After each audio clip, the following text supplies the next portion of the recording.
I really enjoy sharing how I create the products and fulfill orders that are sold in my Etsy and Shopify stores. This week, however, I'm using a brand new mold to create a ribbed arched serving tray.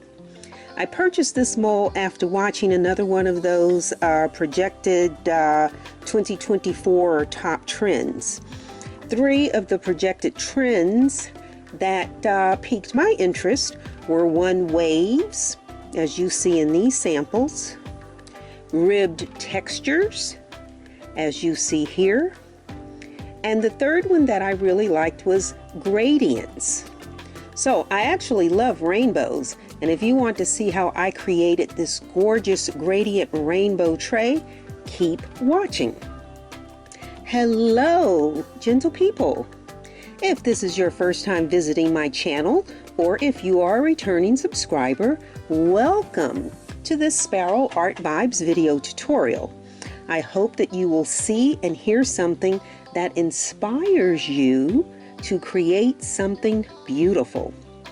I'm Hazel, a retired educator turned resin artist, artrepreneur, and every week I share how I create the products that are available in my Etsy shop and my Shopify boutique. Okay, as always, if you like what you see but don't want to take the time to make it yourself, you can always purchase it at Sparrow Art Vibes shop on Etsy. You can stop the video right now and scan the QR code on the screen, and that will take you directly to my shop. Also, if you are inspired by my video, please do like, add a comment below, of course share it with your friends, and finally subscribe. So let's take a look at the materials that we need to make our rainbow arched boho decorator piece.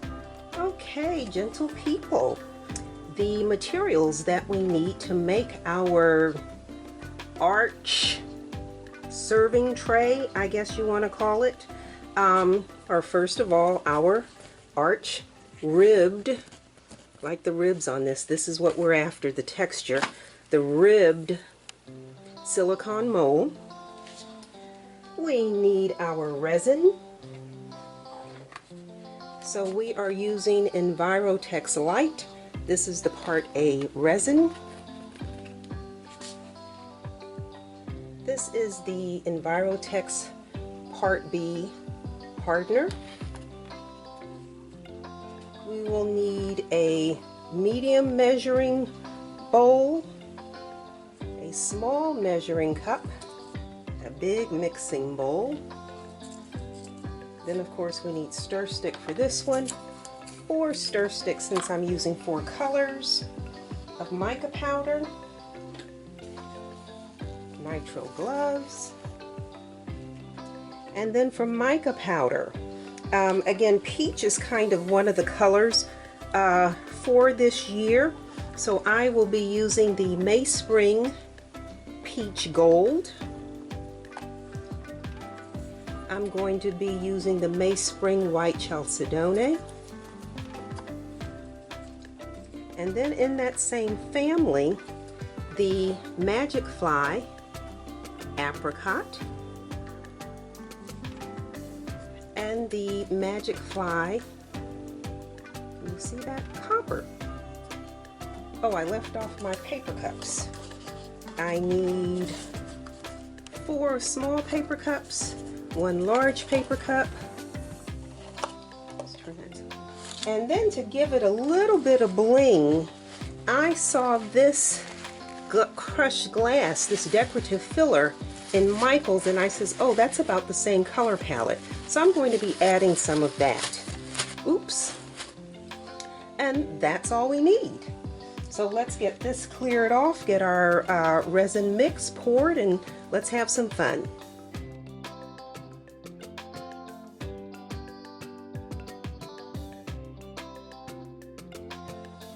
Okay, so before we get started, I always remind everybody to follow manufacturer's instructions. All right, Envirotex Light instructions are quite extensive.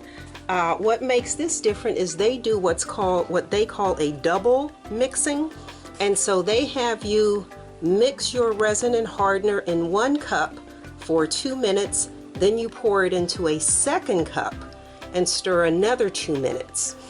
This is so that anything that's not mixed that's left on the sides doesn't contaminate your mix. But again, we are told that we are to mix together for 2 full minutes, and then after 2 full minutes, pour the contents into a second container using a new stir stick, new contents of the, okay, and then you're, once mixed, you're going to pour from the second container onto your board, but again, another 2 minutes. I'm not doing it that way. I'm just going to mix it a straight 5 minutes and be done with it. I've had no problems doing it that way. I think the first 4 months that I used, because Envirotex Light is the first resin that I ever used, and when I first started, I was doing the double mixing. And then one day just decided if I just mix carefully, I should do just fine. We need 350 milliliters of resin, and I don't have a measuring cup that divides that equally. So we are going to do 250 here and do the other 100 here. As always, the amounts are already mixed, or already marked, excuse me, on my cups. So our Part B hardener, we are going to do, now let me just say, again on here, 250 would be 125. There is no 125 on here, and I am always concerned with making sure that the resin is accurately mixed. So we're not going to use the milliliter side, we're going to use the ounces side, which is a little shy. 8 fluid ounces is a little shy of 250 milliliters, but for our purposes it won't make a difference. So we are going to do 4 ounces. Again, I have the Part B hardener.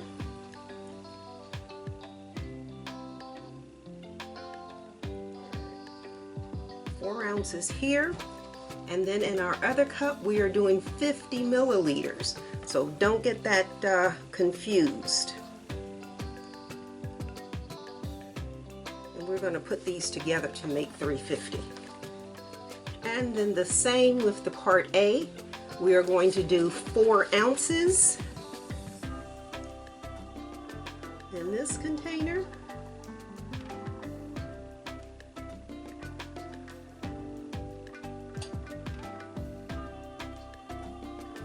And 50 milliliters in this container.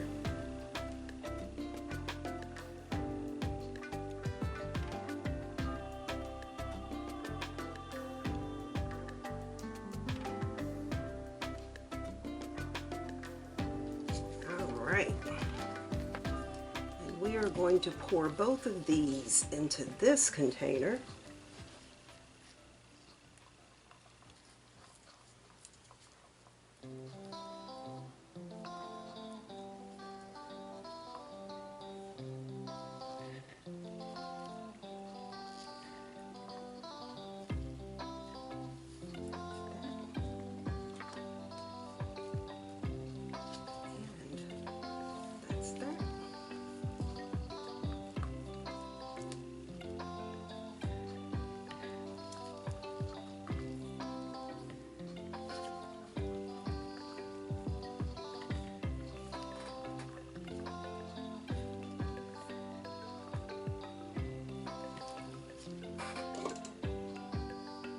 And it should be 2 minutes in one container, pour into a different container in 2 more minutes. I'm just doing a full 5 minutes like I do with the Craftsmart.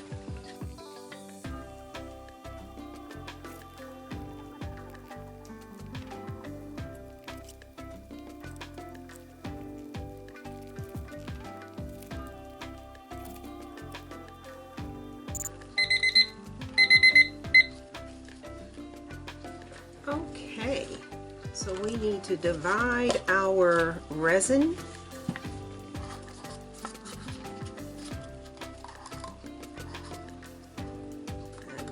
So we need peach resin, that's our primary color, peach. Then we have our white chalcedony. We have apricot.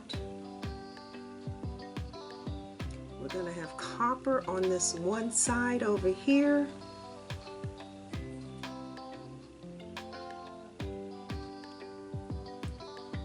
And then this is our glass.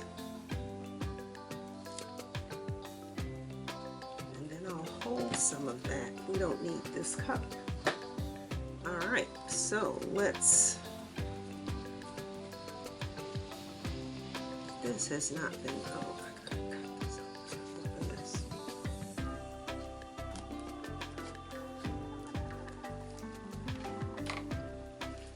All right.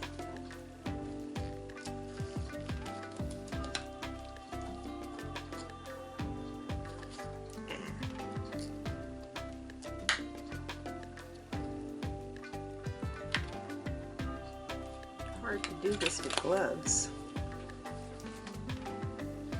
Okay, so our Mayspring peach gold.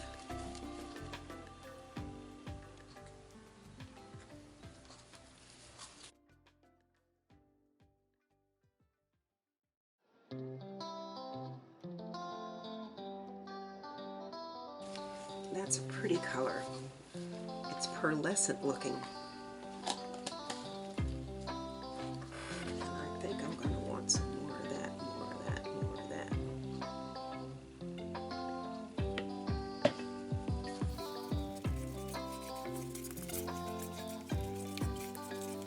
So that's our peach.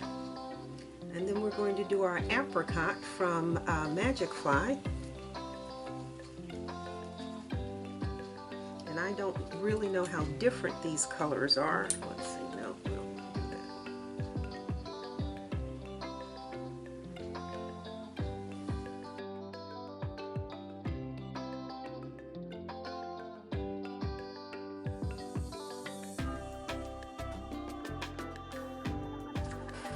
And then we're going to do our Magic Fly Copper.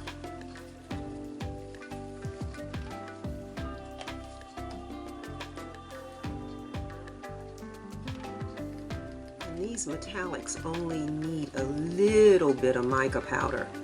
This goes like way far.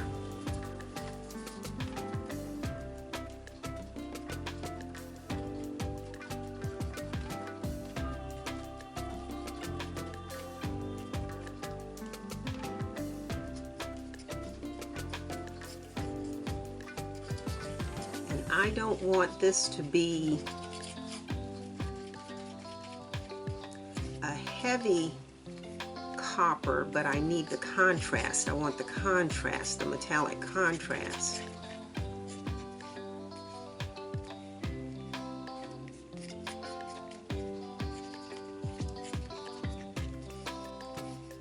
I think I want it to look a little more metallic.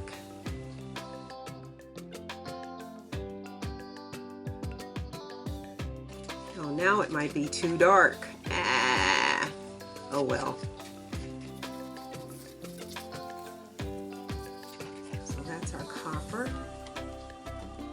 And then we want the white chalcedony.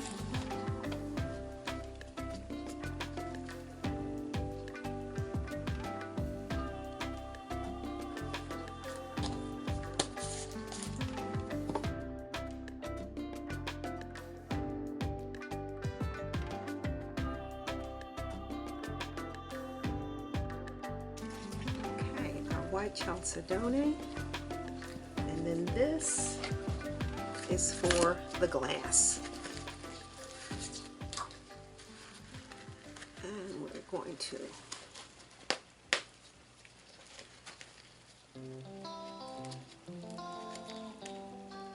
rid of the staple.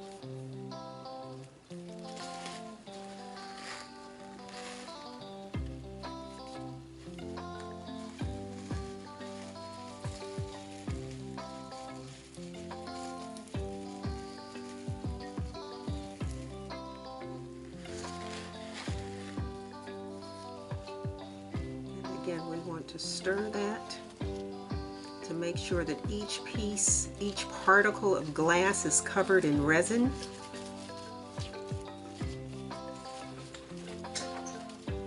Okay, so our colors are mixed.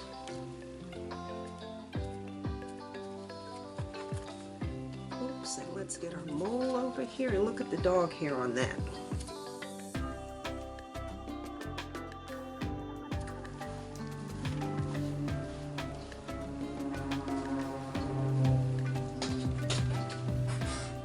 All right, so let's see, said the blind man. How do I want to do this? I want to do the dark on one side, the copper on one side, and the white on the other side, and the peach up the center. So I want to start, I'm going to start with the glass, and I'm going to put the glass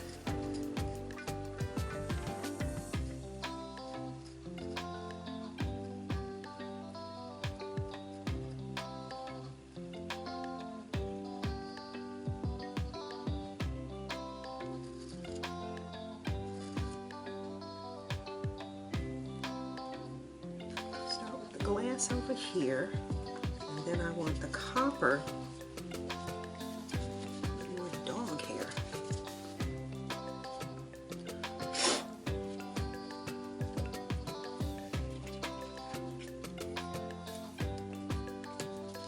And then I'm going to pour the copper over here.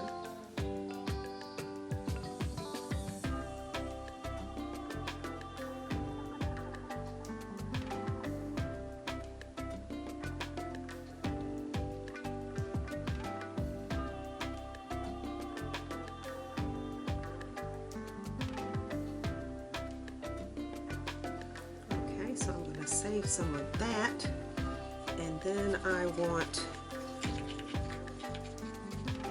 let's see, let's do a little more copper, another row of copper.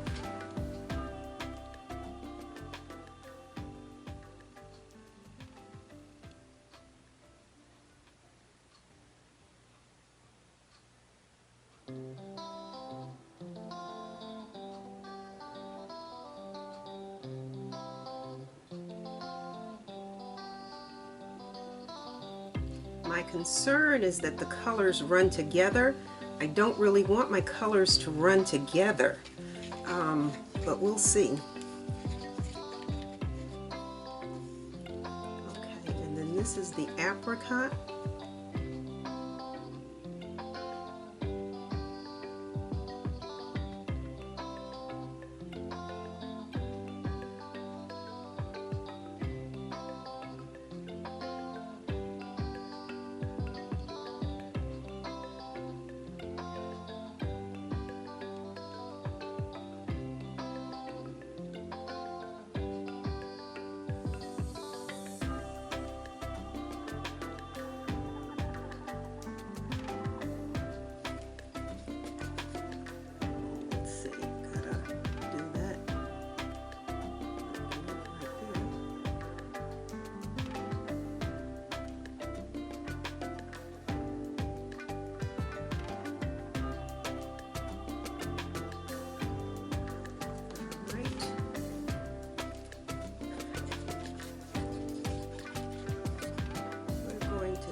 White on the outside.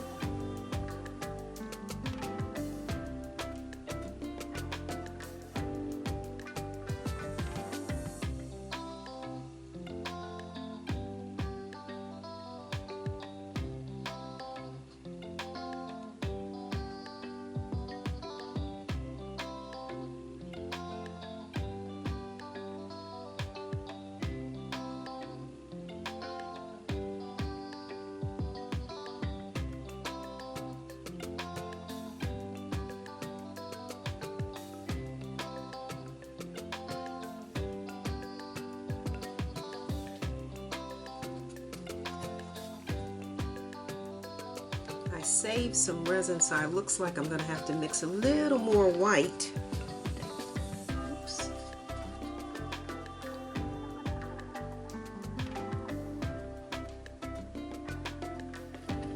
again, I didn't mix it all because I wasn't sure how much of each color would fit on here. But we're going to mix a little more of the white.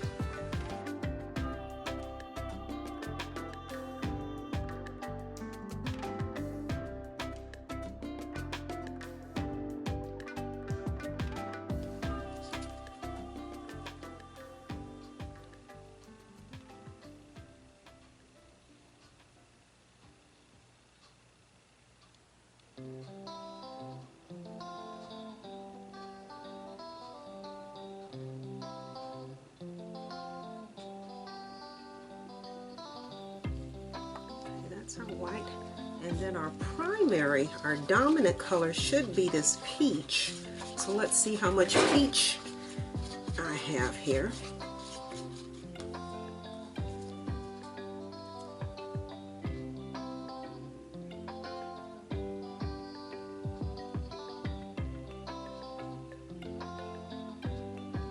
This peach is not, well, I guess it is different.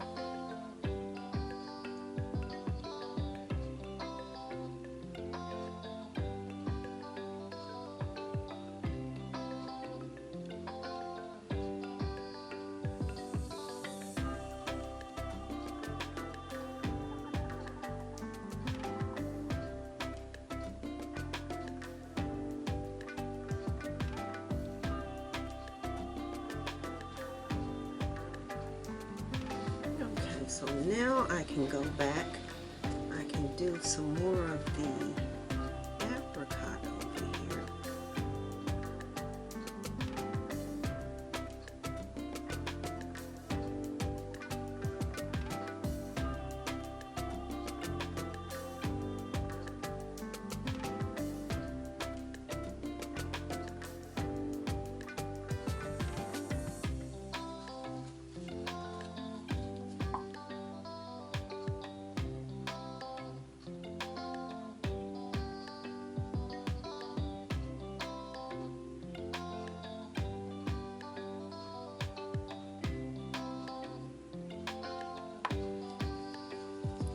Okay, I'm trying not to have the colors mix, but it looks like they're going to mix anyway.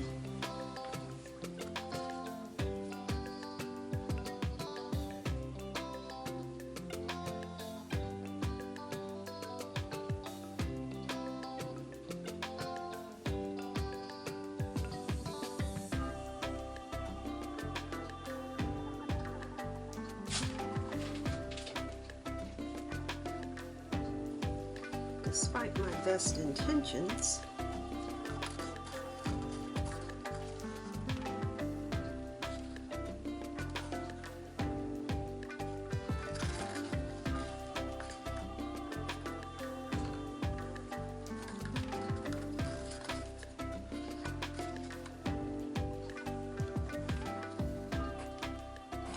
that's our ivory. We have more copper over here.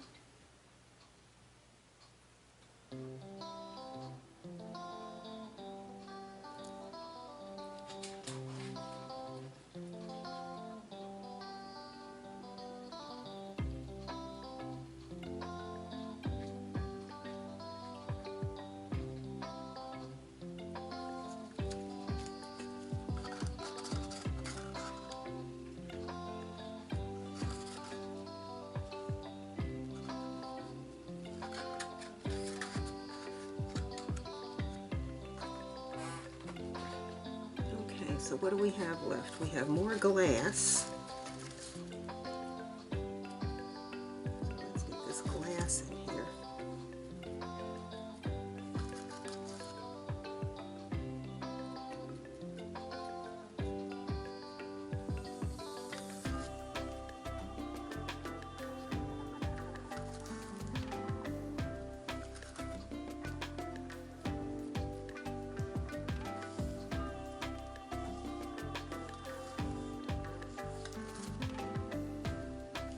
That's a nice color for this glass. It's not pink, it's not beige.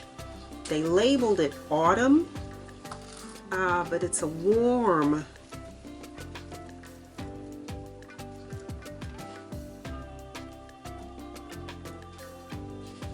want to make sure that you press this glass down, because if it sticks up, you have to go back and sand it so you don't have any sharp shards sticking up to either cut someone or scratch the surface of your table. Your wall, if you're hanging this. Okay, see, I don't like how that color mixed over there.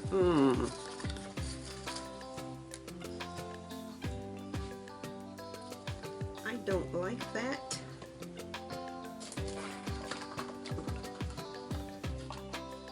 Mixing the rest of the resin in the peach, in our peach gold. We've got a little spot over here that needs resin.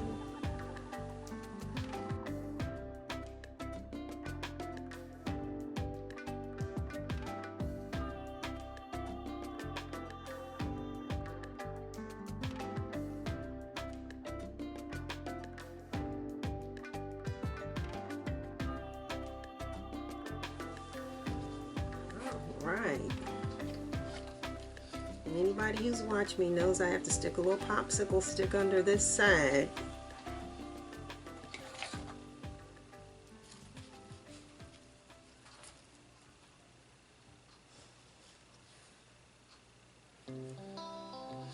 All right, so where's the one that had the glass? Let's press this down.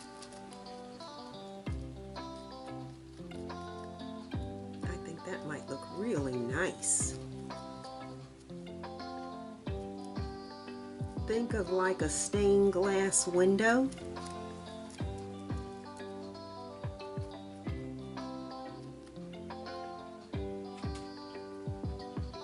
All right, and then we need only hit this with the heat gun and then cover it and let it cure overnight.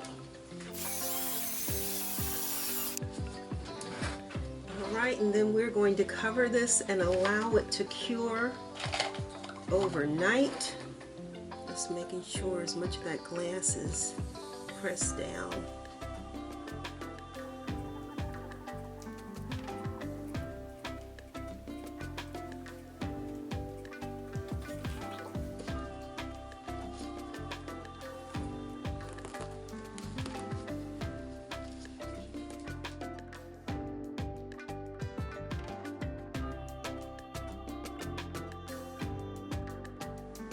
Hello, gentle people.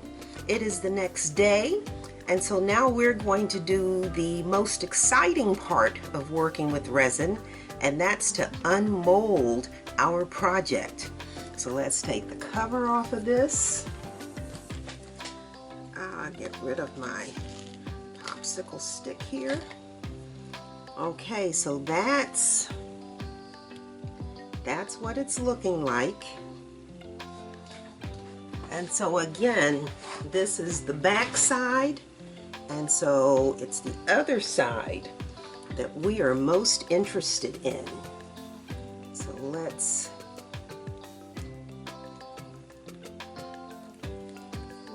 unmold this. Actually, for this to have been overnight, this still has a little bend in it. I think I'm going to like this. I think I'm going to like this. Okay. My father would say, "Let's see," said the blind man. So that's our back side. Again, we have the copper, the apricot, the peach gold, and the white chalcedony, and then we added the crushed glass up here.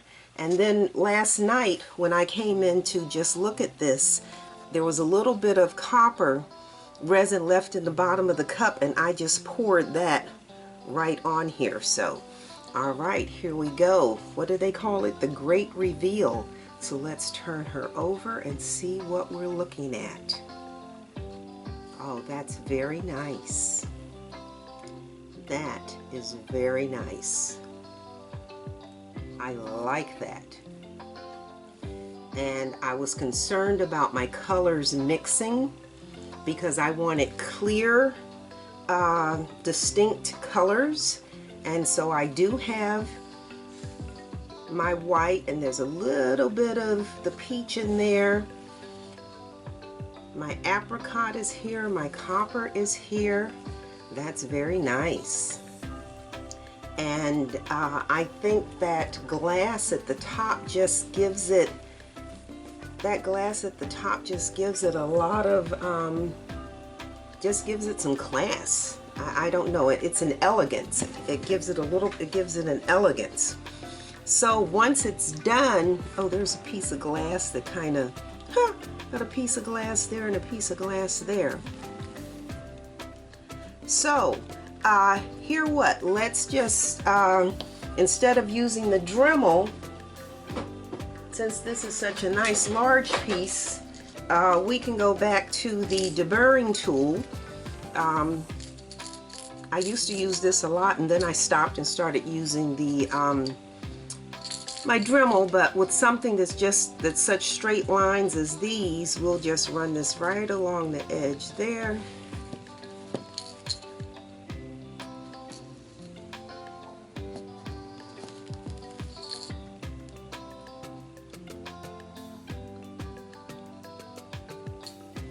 And this tool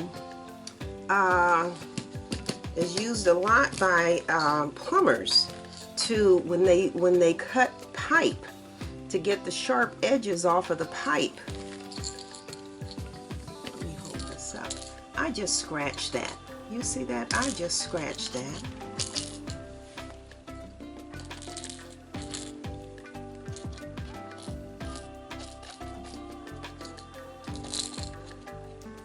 This is just to get rid of that edge. Again, plumbers use this when they cut metal pipe to get rid of the sharp edges. And so let's get all this. And on a nice straightaway piece like this, it's real good.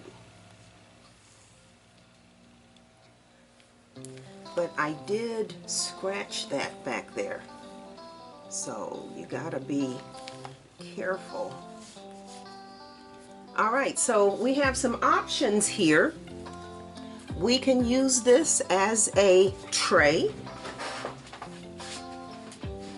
Yeah, I like that.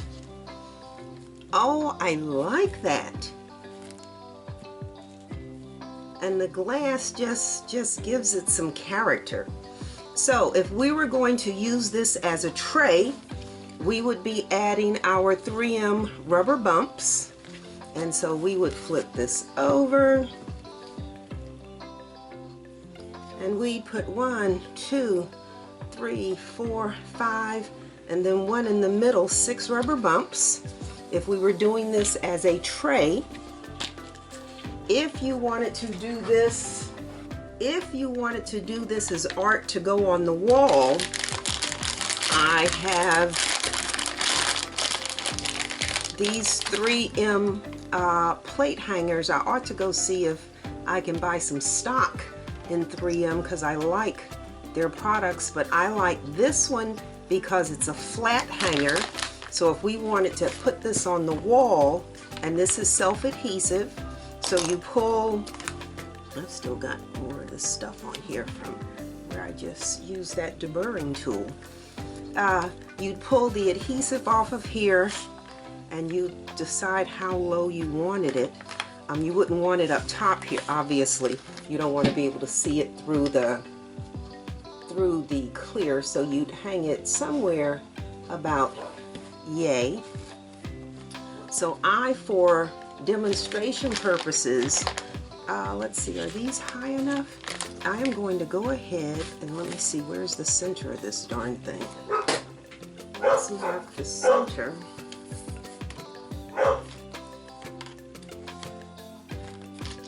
This ruler's so darn long. Okay, so this is 8.5, so we need this this at 4. This is 8.5 wide, so we need this at 4 1/4. So we're going to mark that as the center point. We're going to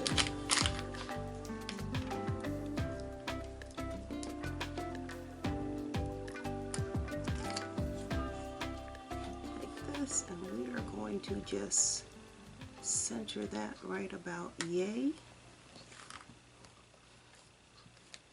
And apply that so this hangs on the wall. And again, I like this because this is flat. That's what makes these nice. They're flat. You have some that are like curved up.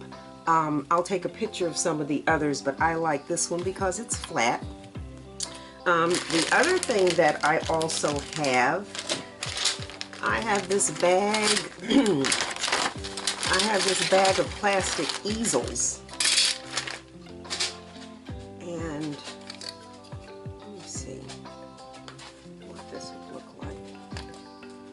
If you just wanted to put this on a shelf, you could do it like that, or on your mantle. So you have some options here as to what you can do with this piece. But yeah, I am thoroughly satisfied. So if we're doing a tray, we use the rubber bumps. If we're doing wall art, we use the plate hanger. And if we're putting it on a shelf, we can use the easel. Okay, and I realized I had completely forgotten, after I went along this edge with the deburring tool, I forgot to go back and varnish that edge. So again, I'm always using the Decor, the Decor Clear Gloss Varnish.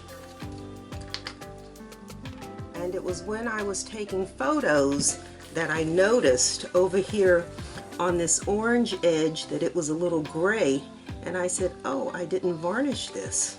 So now I have to go back and varnish that edge that we trimmed. And again, I'm not putting this in a container, I'm just taking this directly from the bottle.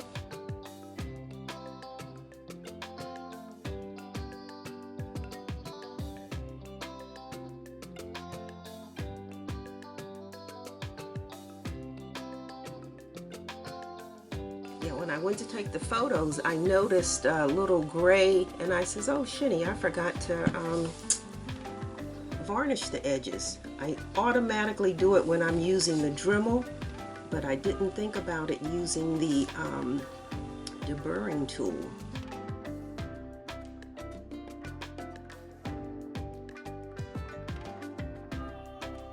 Okay, so now I can say this is completely finished. All right, and of course you see I added the rubber bumps, again just for photos, so that you can, you know, if you want it as a table decor, you put the bumps on it. If you want it at wall decor, you have the picture hanger, and again you can put it on an easel as I showed you earlier.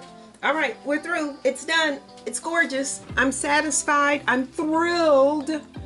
This is beautiful. And the other thing I need to let you know is that in this set also came a mold for a wave tray.